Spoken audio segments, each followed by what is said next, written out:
karin. marka waxa waaye dacifnimo kama aha, laakiin waa makr waxa waaye wuxuu rabaa inuu maaragtay inuu shir qoolo wadaadka oo maaragtay oo been u sheego. waxaa dhici kartaa tan labaadna inay tahay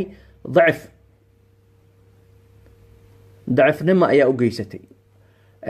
dacfna waxay noqon kartaa jirkiisa daciif ah. waxaa dhici kartaa inuu mid oo waxa yahay oo maaragtay oo cabsi badan oo cabsanayo. marka kankow maxaan dhahnay wuxuu imaanayaa xoogoo leeyahay, wuu kibir badan yahay, saas ayuu u hadlayaa. kan labaadna waa daciif jirkiisa daciif ah, qur-aanka iskama celin karo, mise cabsi ayaa ku jirto. waa shaksiyadiis ayaa waxa ah qof cabsi badan, jinni cabsi badan waa. marka ma istaxmali karo qur-aanka. markii la bilaabo waxaad arkaysaa inuu afka u kala furo.